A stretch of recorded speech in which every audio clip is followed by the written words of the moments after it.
From script to screen, every film is brought to life by visionary creatives and executives, all sharing one mission: to captivate the audience. Hosted by award-winning movie strategist Kevin Goetz, our podcast, Don't Kill the Messenger, offers a filmmaking masterclass through intimate conversations with Hollywood's most influential voices. And now, your host, Kevin Goetz. It's extremely difficult to break through the clutter when marketing movies, but my guest today has an absolute gift for creating the wow factor for posters, trailers, taglines, and promotions. I don't use the acronym GOAT often, but Tony Sella indeed is the greatest of all time in his field. For decades, he has been the creative force behind some of Hollywood's most unforgettable movie campaigns for 20th Century Fox. As a studio executive, strategist, and now producer, he knows better than anyone how to connect movies with audiences and turn a film into a must-see cultural event. Tony, geez, welcome to my show. Kevin, I'm so glad to be here. So you are always the guy who gave us work. And I was always so appreciative that you were a fan of the companies I worked at, but also of me personally. Personally, you. I got a lot out of it. I think that's the thing I like the most because numbers are numbers, but the insight you can get from those live interviews and the focus groups. We solved a lot of problems. Qualitative groups. Yeah. It's one thing to have the vendor tell you what you need to do. It's a romantic comedy. It needs more comedy or needs more romance. Like, what are you going to do with that information?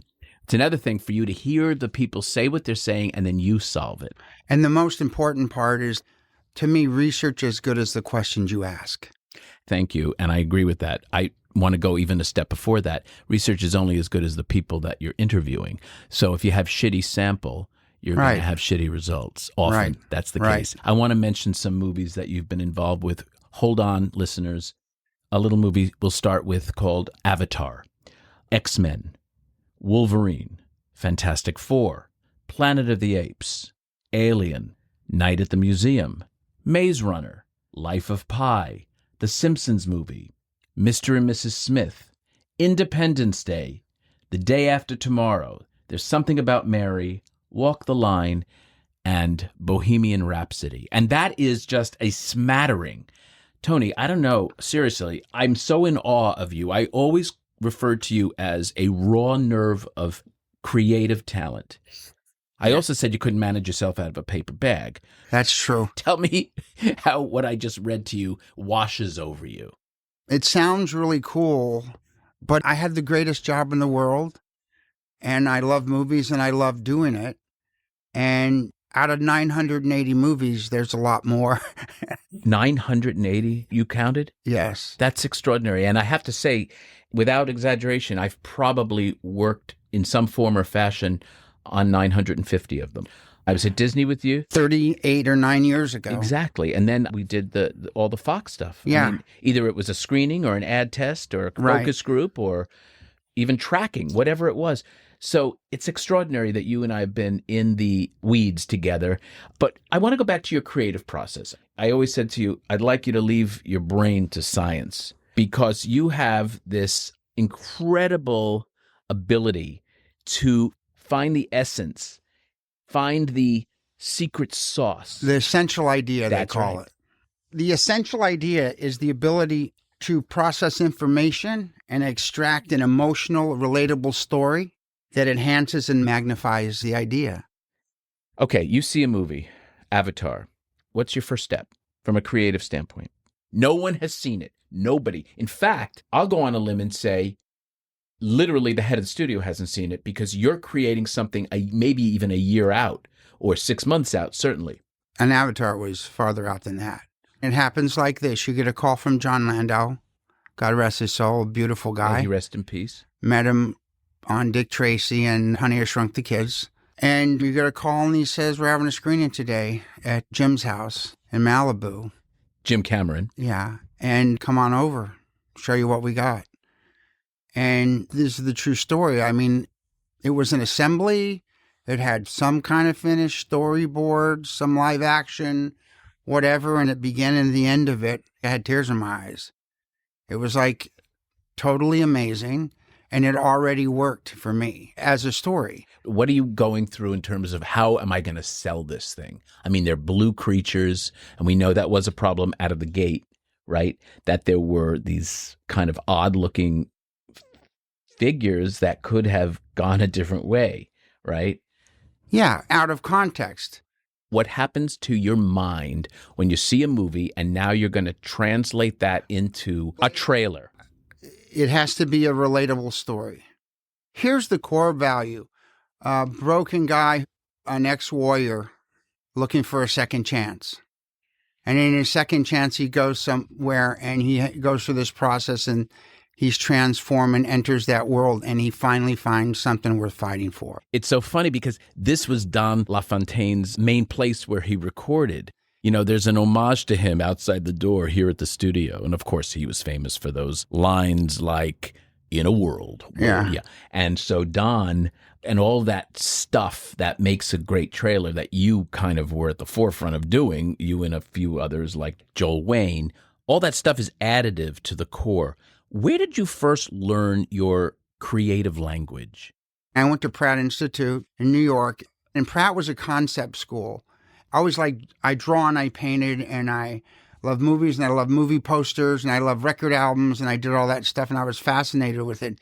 And a little research from the alumni who came out of Pratt was George Lois. It was like the father of modern advertising, did the Esquire covers, all high concept stuff. He could tell a story in a single frame. Muhammad Ali with the arrows. Wow. Andy Warhol, and guys like Bill Gold. Bill Gold did every great movie poster. They were ad guys. Lois was an ad guy.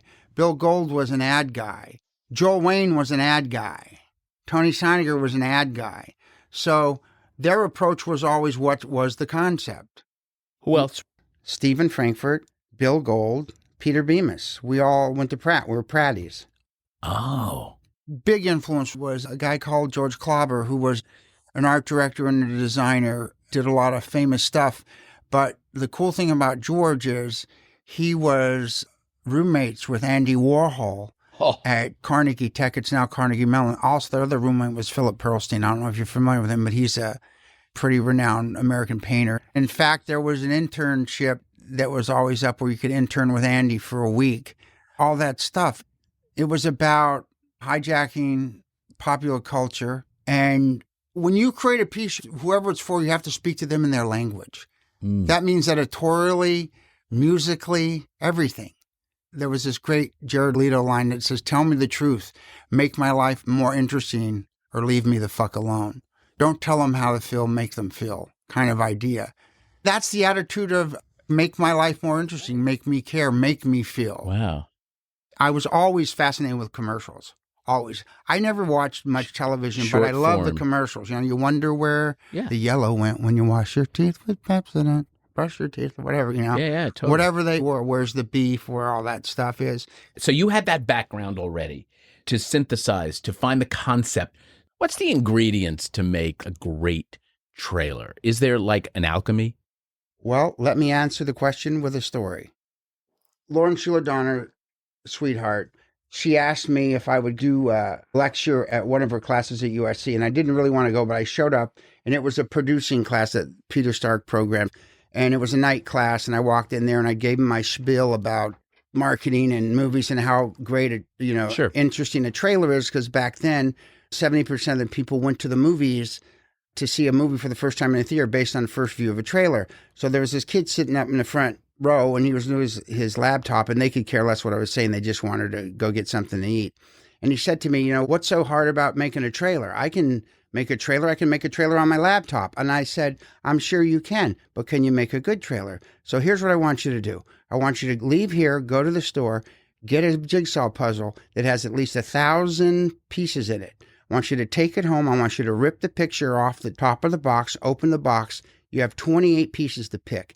Pick those 28 pieces, arrange them in any form you want on the front of the cover, and it has to be so good that the people want to open the box and put the puzzle together. If you can do that, you made a great trailer. That's what is so brilliant about your campaigns. I'm thinking of Devil Wears Prada.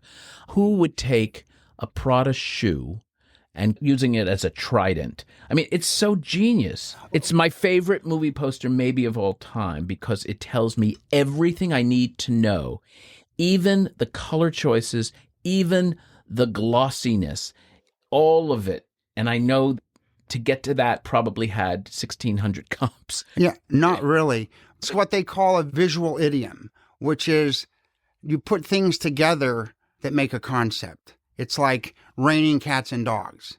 They don't have anything to do with each other. I always thought, like, what will have the most impact? It's what I introduced you as, cutting through the clutter. And we had backups with Merrill and... Floating heads? Yeah, well, I used to call them two big heads in a car crash. And there was a time when you could sell movies with floating heads. They were big stars, but here's the coolest thing. The director, I think, was David Franco. And then we started working on the trailer and stuff, and we got some good trailers, and you tested them, and they tested well. And then we got the concept of, well, Jesus, reading a script, the opening of the movie could be amazing. It would tell the whole story and set the whole premise. When she comes into the office? And that was it. So what we did is we cut a 3-minute and 20-second opening of the film as the trailer. Funny thing is, we tested it. It didn't test as good as the trailers.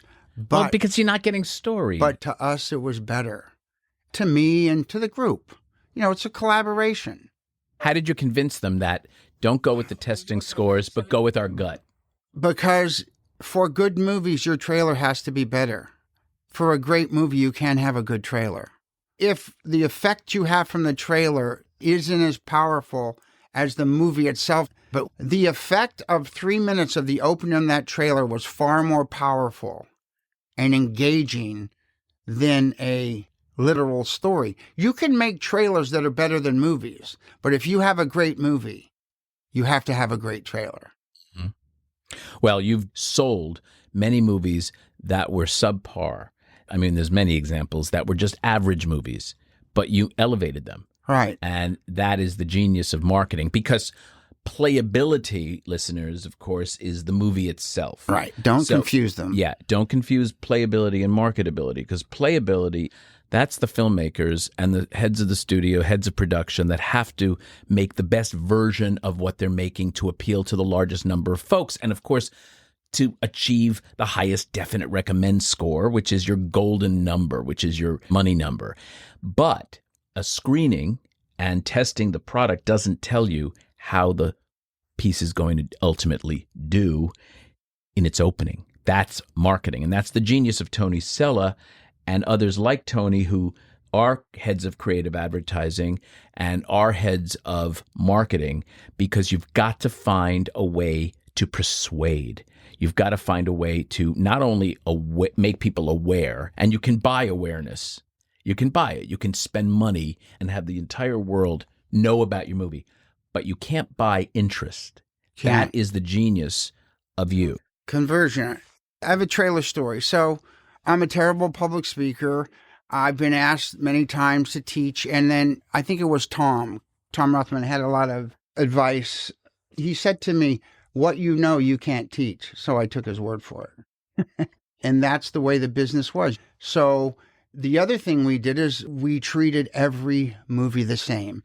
It sounds cliche, it sounds like BS, but it was truth. We had the much attention on Phone Booth as we had on Avatar, and what it takes to get a movie made with the writers and the producers and the directors, 5 and 6 years on a project, and it all comes down to 2 minutes and 30 seconds. There's Independence Day that just popped up behind you. Right. Is it easier in some way to advertise Independence Day than it is Phone Booth? Yes. I would agree with that. Yeah. I mean, your big tentpole movies, your pre-awareness of titles. Well, you changed the landscape. Let me just say, one of your greatest moments was the Super Bowl ad of the blowing up of the White House. Right. I mean, that was a game changer for the movie. It was also a game changer for the Super Bowl and movie advertising on the Super Bowl, because everybody talked about that, and that's where you solidified. What'd you pay for that, by the way? Must have been $3 or $4 million.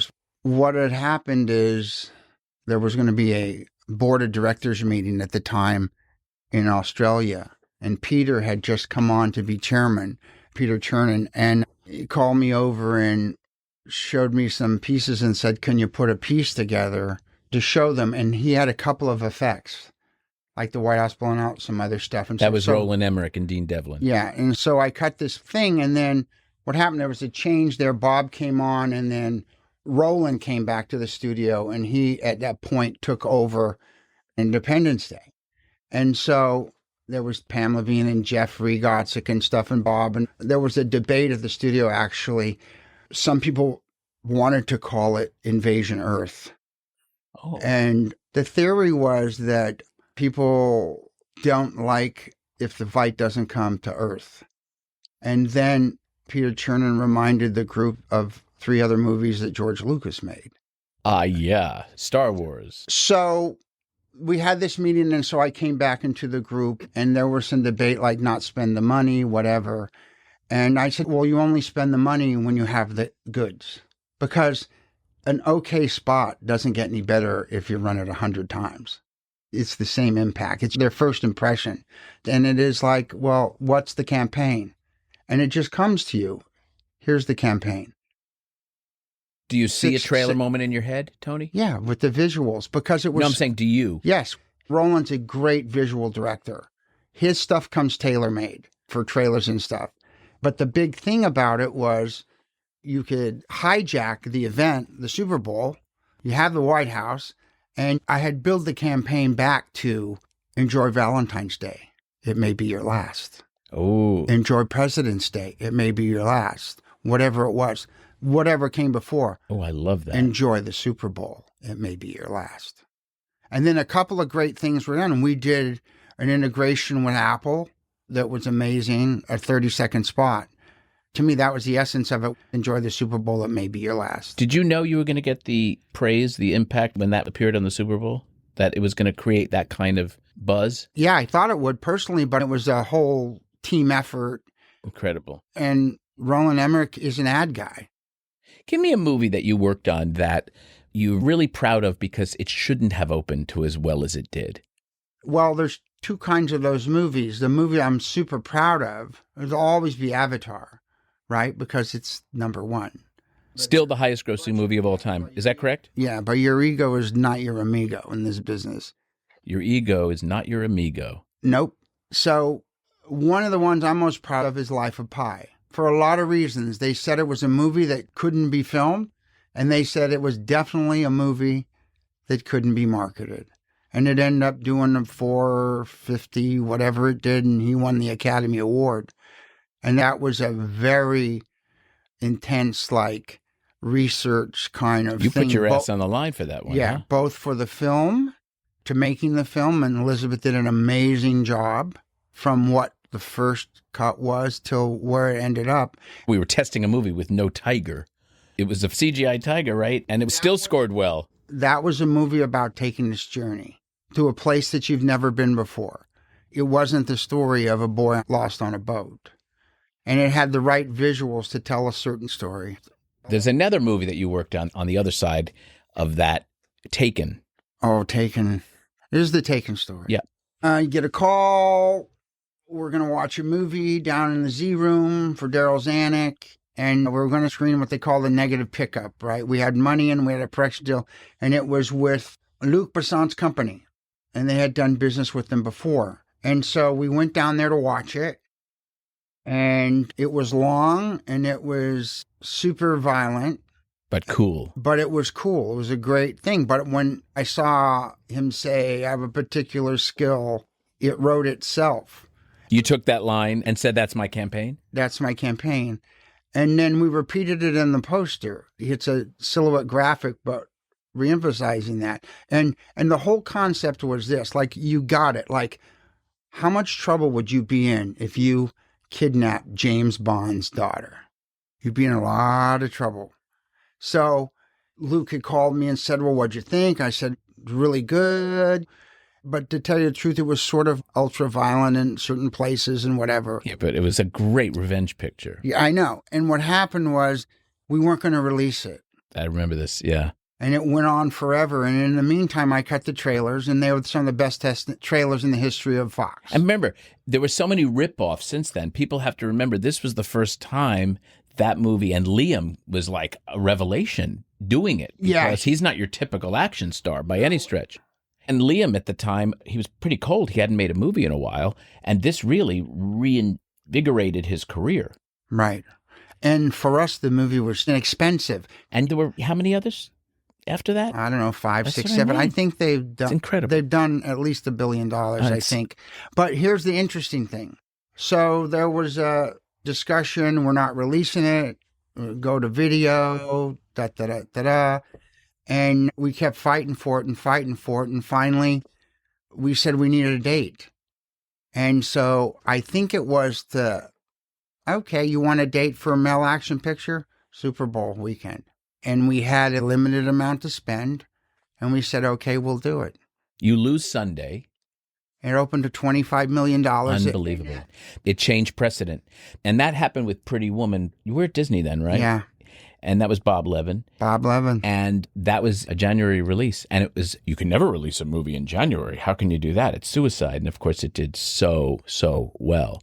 And it changed that whole narrative. And to be totally honest, my process of always wanting to have a core concept to build off of, in which every other digital publicity, whatever, could all have one band, one sound, is that combined with my 4 years at Disney, which I always say I got my PhD there. Oh, that's great. Sitting in the room with guys, learning about the high concept and the business and the sell and everything. Who mostly? Jeffrey Katzenberg. It was a whole lot of listening. And that's when Joe would wander in and with his little piece of crumpled up paper. That's Joe Farrell, my boss at the time. And wasn't interested in the numbers, but interested in the little bits that they could extract from the data that they gathered. And they had a great run. Good Morning Vietnam, Honey, I Shrunk the Kids. How'd you get the Disney job? So I go to New York, I go to Pratt, I get involved in all this stuff. There's some guys there working at this agency called DHB. They said, hey, you should come see what's going on. So I worked on a campaign and they hired me. So I did that. I worked there for a while. And then one day I was sitting in my office and I got a phone call from a headhunter, Pamela Robinson. Pamela Robinson. She was great. Wasn't she married to Fred Spector? Yeah, she did all the marketing hires in town. Yeah, and so I thought it was a joke. They said, yeah, well, we can't give you the name. And I said, well, then I can't be interested. And so finally she said it was Disney. And I almost fainted because being a guy who draws and paints. And who'd you interview with? I went there and I interviewed with Robert John and Bob Levin. And Bob hired you? Yeah. But I had to be there in 10 days. Wow. So, and we had just moved up to Chappaqua, Westchester, in an old farmhouse. And you and your beautiful wife, bride, Peggy, and we were going to raise our kids there and stuff. And we just got this house. And you uprooted your life? God takes care of drunks and fools, and I'm both. So Peggy was your rock. She's always. my muse. She is your muse. Call out to Peggy how much I love Peggy. Yeah. Peggy's an extraordinary woman. And I loved her the first night I danced with her on the floor at Anthony Goldschmidt's Christmas party with Frank Sinatra's Junior's Orchestra. I just saw Tina Sinatra the other night for dinner, and I reminded her that Frank played that night. And Peggy and I got up there, and Neil went, "Oh, what did you do?" I said, "What? I just asked Peggy to dance. The Goldschmidts have to dance first." Right. I was like, oh, fuck. And now you're at Disney. You mentioned several successful movies. And now, Good Morning Vietnam, 3 Men and a Baby, Honey, I Shrunk the Kids, Dick Tracy. Dead Poets Society. They had done Down and Out in Beverly Hills. Oh, my God. All the Bette Midler. That studio was... the House of Hits.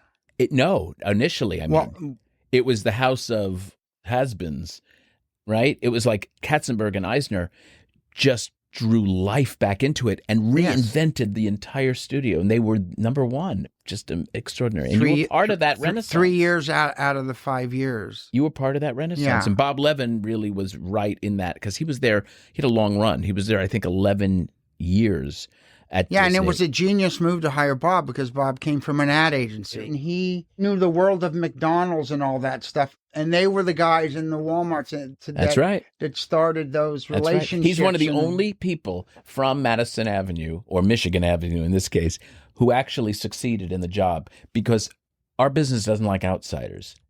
And that would have been an outsider. But Bob had to prove himself, and he did. So I'm very proud of him. He's my COO. His entire third career, meaning advertising, number one, number two being inside the studio system, and number three being that president and COO position at Screen Engine, has been nothing short of extraordinary. When we come back, we are going to talk to Tony about other movies like Bohemian Rhapsody and get further into his creative genius mind. We'll be back in a moment. Join me, Jacqueline Coley, on a brand new podcast, Seen on the Screen, presented by Make It Universal and Rotten Tomatoes. Meet the innovative people at NBC Universal as they share their journeys, inspirations, and the movies that shaped them. Each episode is an intimate and fun conversation about the impact of film. Seen on the Screen is available now. You can find it on Apple, Spotify, YouTube, or wherever you find your favorite podcasts. And we're back with Tony Sella. Tony, you said during the break, the reason I'm so good at 2 or 3 minute stories is because that's my attention span. That's true. So wait a minute. I want to talk about, before we get into Bohemian Rhapsody, the notion of your full breadth of marketing, because it's not just creating a trailer, creating a one sheet. Yes, those are pivotal parts of a campaign, but you also do these cool promotional tie-ins and things. One I remember was The Simpsons, right? And I think Burger King, right? Can you tell us about that? Yeah, in 2 or 3 minutes. No. Yes, I can. I'll do it very quickly. And we're going to lose there's you. a first story because The Simpsons was fascinating to me because it was a time at the studio when they were coming up like on their 20th year, the longest running show in history, most successful, and it was starting to even out a little. The older crowd wasn't worried with the storyline, They were nervous, and it was a big risk to do this movie because it could be the end of the end. And I had never watched an episode of The Simpsons. I never watched an episode of much because you're always working. If you don't come in on Saturday, don't bother coming in on Sunday. Yeah, that was Jeffrey's edict. So the very first time, I did a kind of a research and went over the group, and we were working on stuff. And the whole concept is, how do we get people into that world that they love? Into the animated Simpsons world. Like the Simpson couch. And I remembered this meeting because my first meeting, I walk over, and it's the great James L. Brooks, 3 Oscars in one night. It's Al Jean, the head writer, Richard Sakai, and Matt Groening. And you walk into the room. Creator. And you're sitting there and you're nervous. And I said, this is going to be great. And I've never watched an episode of The Simpsons. And I think it was Al Jean says, then how in the hell can you sell the movie? And I remembered, he said, why would you do that? Because I'm interested in the movie, not the series. Oh, that's kind of genius. Keep going. Yeah, and the fact that I can only sell it as a movie because it's not an animated movie. It's a movie that happens to be animated. Oh, by the way, didn't Jeffrey always say that? Yes. That you have to treat, when we did Beauty and the Beast and Little Mermaid and pretend it's Aladdin. Tom Cruise and Julia Roberts. That's what I mean about getting. It just happens to be animated, but you treat it. And I saw a little twinkle in James L. Brooks's eye, and their whole idea is to be outrageous and stuff. Our very first teaser was bad 3D animation, and it was something like, finally a movie that's proud to be ugly. Simpson movie in 2D. Where did you get that? Where does it come from, Tony Sella's mind? It comes from other writers, too, not my mind. If I don't have the idea, I know one when I see one.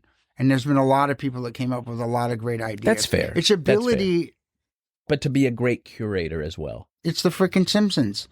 And that started this whole process. But there's such an earnestness about you, Tone.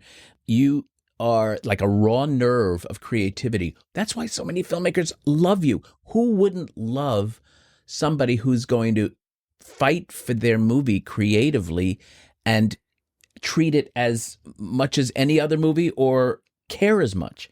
And you've always cared so much. That was my job. Josh Goldstein once said to me something interesting. I was telling him something I didn't think was going to work so well. And he kind of laid into me and he said, I don't have the luxury of hearing that and accepting that. I have to make things work. Right. Or some version of that. And I got it. And he was right. And I was wrong. And I thought about it and said, yeah, we got to find a way to just make this work. anything and everything. Right. What's your biggest, I won't say failure, but your biggest letdown? Maybe you do consider it a failure. A name of a movie that just, no matter what, I can think of a couple. Well, I can think of more movies that were bad that we opened. Give me one of those. More movies that were bad that we didn't. Can I have an example? Like The Happening. M. Night Shyamalan? Yeah, and that was with Mark Wahlberg, and that was a classic collaboration between the research and especially the focus groups on that, because we cut a lot of commercials, and it was a very kind of austere film, and it had like maybe 7 strange scenes, like the guys hanging from trees, like, and all this other kind of stuff, and we'd cut all this stuff and it wasn't working. And then you asked them, what do you think Sixth Sense was rated? Do you remember this? I do. And they all said R. And you said, no, it was PG-13. And you said, what if I told you this was M. Night Shyamalan's first R-rated film? And all the hands went up. And the campaign became the first R-rated film from M. Night Shyamalan. And we cheated a little, made the R's kind of big. And he's wonderful to work with because he's very collaborative, isn't he? Yeah, he's very collaborative. He's very smart. I mean, that opened to like 34 or whatever. How much did you have to do with, say, 12 Years a Slave? Did you have anything to do with those? Those were all done by Searchlight? Yeah, Peter Rice. And they did a really great job as well. Because they knew who their audience were. Exactly. Let's go to Bohemian Rhapsody. Okay. So tell me about Bo Rap. Graham was my first guest, by the way. Graham was terrific. Graham was so helpful. He loves you. He has such great insight. And he's like a real producer. A real old-time real producer. Just is the driving creative force and everything else. And he shows up every day and truly has a voice. And he doesn't quit till it's perfect. I had come back to the studio at the time, and they were working on it. What happened is I left the movie side, and then one day I got a call from Peter Rice, and he asked to have lunch.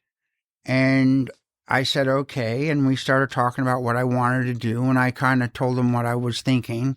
And what he wanted me to do was he wanted me to do this retrospective piece on Rupert Murdoch. And so that's how it started. And then we talked more about what I wanted to do. And I said that through some of the stuff I had been doing, like on Prometheus, standalone original content for films. And you can only do those on like Ridley Scott films because he has the muscle and he has Jake Scott and directors who can do the pieces for you and stuff. Short form, because it's really hard because he's got to make his movie.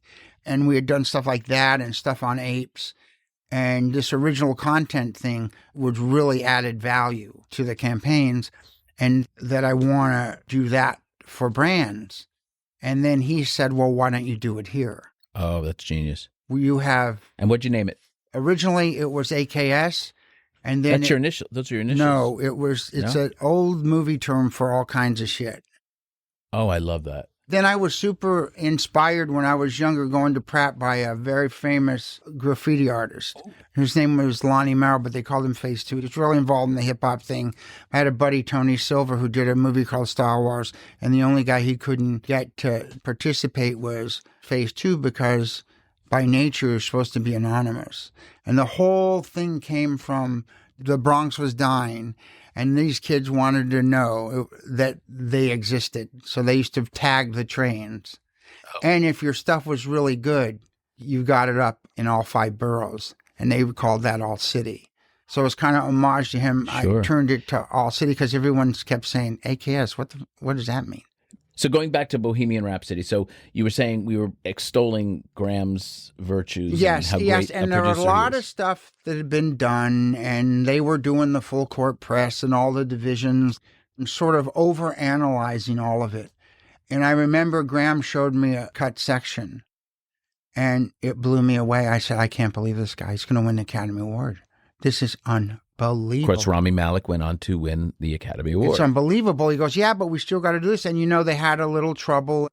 The original director didn't finish the film. They brought in another director to finish it. Correct.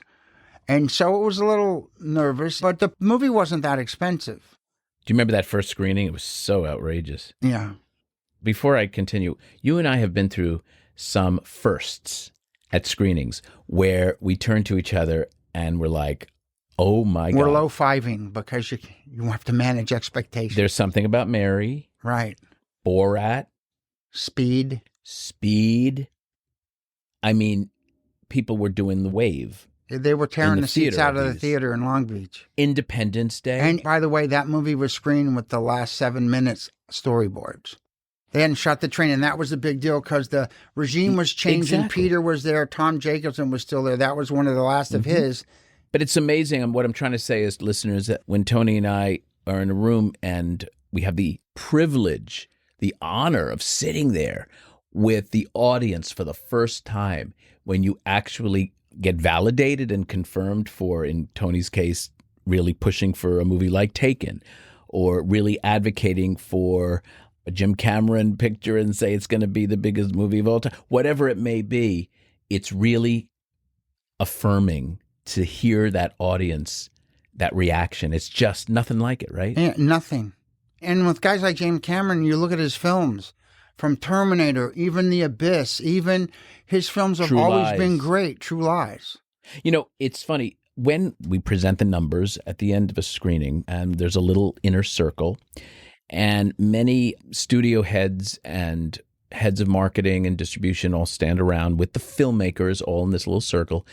And if something scores extremely well, every now and then you see the marketing people sort of walk out of the circle ever so slightly because they get a little nervous. Oh, shit, the pressure's on, right? Tony steps in further to the circle because he gets energized and rejuvenated and his mind is going nuts. I always admired that about you. And there's tidbits of information because these are all very talented people with, insight is the best vision. 100%. Oh, so how did you approach the Bo Rap campaign? So when I got there and you do your research, they tested a bunch of trailers and, it was perceived as... You mean you weren't there yet? They had started on the campaign before I got there. Got it. There were a bunch of stuff laying around and a bunch of trailers, none of it testing. And then I sort of always say, if you want to participate, you have to do your homework. You have to know what the problem is, where you've been, what's been done, and kind of assess the situation.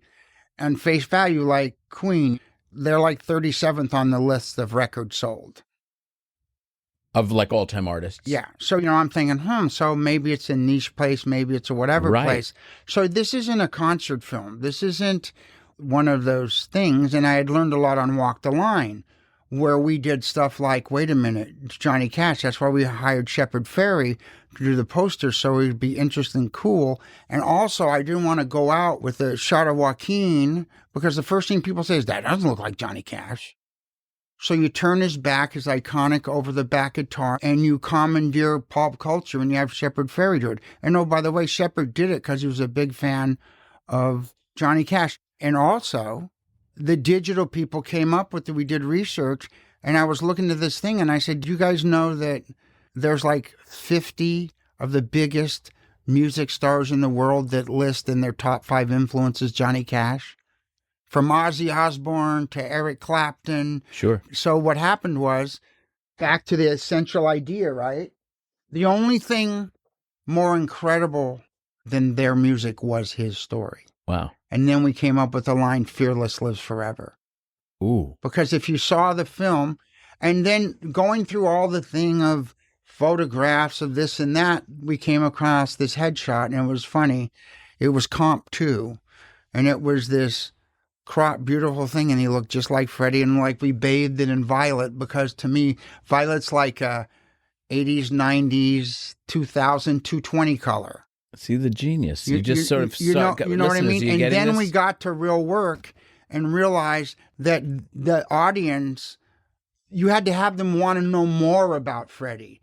Most people thought they knew everything there was. I barely knew anything about him, and you got me so like wanting to learn more because you heard his name a lot, but you really didn't know much about him. And the fact that, with the director thing, it could have gone a different way. Yeah, and so we had Queen to deal with themselves because they had approval on a lot of stuff. And that's a whole nother thing you have to deal with. And they're all smart guys. They have like PhDs in physics and stuff. So, you know what I mean?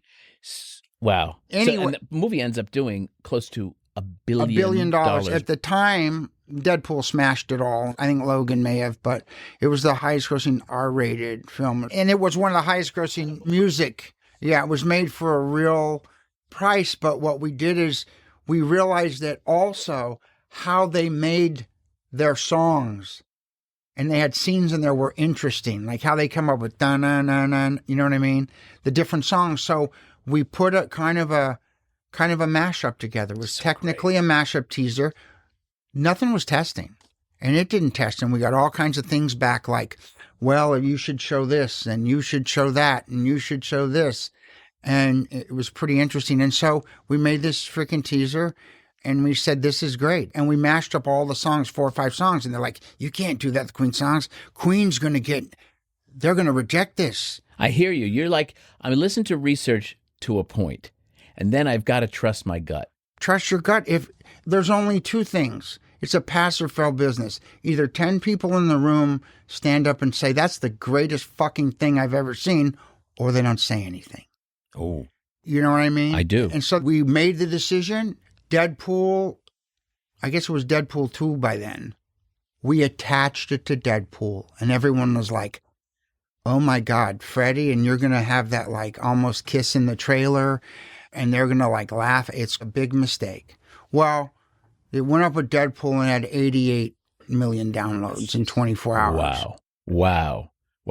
And the rest is history. I have some Tony Sella-isms I want to end with, but I want to read a few of these and just sort of see how they wash over you. Going back full circle here. Creativity is the ability to process information and extract an emotional, relatable idea or story. Love that. The next one is, all the tools in the world are meaningless without the essential idea or narrative. The essential idea should have an emotional connection to your audience. Very important. Present an experience that needs to be shared together, an event with theatrical urgency. Let's unpack some of that. Wow. That's it. It's it. It speaks for itself. I was looking over a question, and it said something about how things change. And if you have some time, I want you to go look up the articles on Jaws, how things have changed. And Jaws started their campaign with a 55-second teaser, special shoot underwater with a narrator. And a great line, something like, it hunts, it does this, it does this, it does that. It's like God created a devil and gave it Jaws. And it cuts to her swimming above the water. And then the second trailer and the build, the first movie to run TV advertising was Jaws. And it's the same playbook as Batman and as... What do you mean when you say media is as important as the message? It is, because you have to have the right message to the right people. You have to speak to the people in their language. So if you put your best advertising sent to the wrong folks, it's all for naught. Yeah. You can run 10, 15-second spots in a program. You can shake it up. My biggest thing was your essential idea is the best idea when you can magnify it in all areas. And then, of course... a magnifiable idea. And then, of course, it's one that I say all the time, make a movie for everybody, make a movie for somebody, but don't make a movie for nobody. Correct. And I'm aware of the double negative. And you say often, if it's not an event for somebody, it's for nobody. Phone booth can be its event. Avatar can be its event. And it takes the same amount of creative effort. Yeah, absolutely. And there's something else I want to add. It's always been my philosophy that the most important thing in creatives is passion first, talent, and taste. And none of them can be acquired. Boy, that's true. Also, I just want to be clear about one thing. I could have never done any of this without the people that I worked with. Who were some of the great people you worked with? With the family, with Peter Chernin, who changed the whole culture at Fox. Jim G., Tom Rothman. 2 people that couldn't be more opposite, that had a relationship that worked. Tom Sherrick, Liz Gabler, Peter Rice, Bob Harper, wow, Pam Levine, Jeffrey Gottsick. How about some of your vendor relationships? Smitty brought me to Fox. He's the greatest, man. Smitty brought me over because there was an article in the Hollywood Reporter of the poster finalists, and 5 out of the 10 of the finalists were mine. And Smitty was really instrumental. He's gave me the chance to do AV, and I learned a lot from him. You have won so many awards. Have you ever counted how many Clios? No, I'm not an awards guy. I'll tell you why. I'm not an awards guy in terms of, I'm a Madison Avenue Awards guy, but not a Key Art Awards guy, because I think there has to be a monetary value connected to the win. It's not art for art's sake. And I did a test. I created a trailer on Walk the Line, a teaser that was amazing, and it was cut to Johnny Cash's version of 9 Inch Nails' song Hurt. Okay? It was absolutely amazing. But we never cleared the music, we never used it, and it was never shown anywhere. It was submitted to the Key Art Awards, and it won Best of Show. I have one other story, and this is it. Yeah. The greatest trailer never finished was the trailer on a movie called Kingdom of Heaven. Ridley Scott. Nothing tested above a 40. There was a lot going on in the world with the subject matter. It was bad timing. I recall that's when the towers came down. There was bad things going on in the Middle East. And anyway, we had this idea in the middle of the night, let's cut it to Stairway to Heaven. And we cut the trailer to the entire piece of Stairway to Heaven. We tested it, and they went from 43 to like all 80s.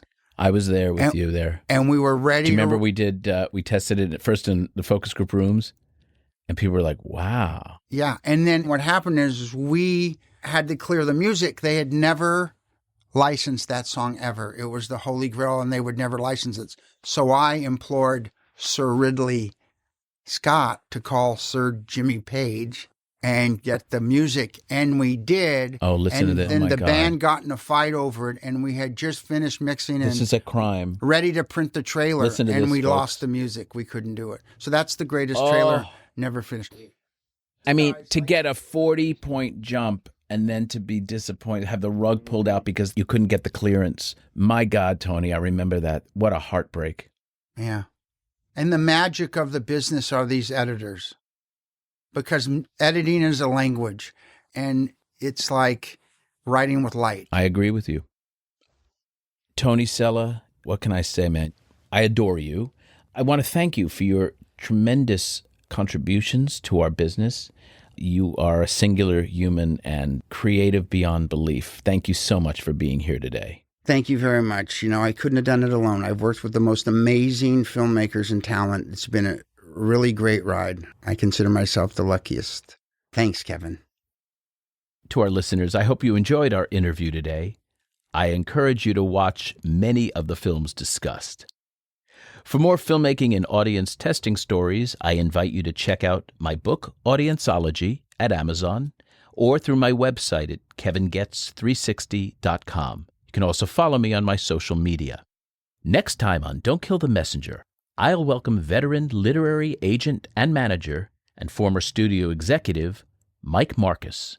Until then, I'm Kevin Goetz, and to you, our listeners, I appreciate you being part of the movie-making process. Your opinions matter.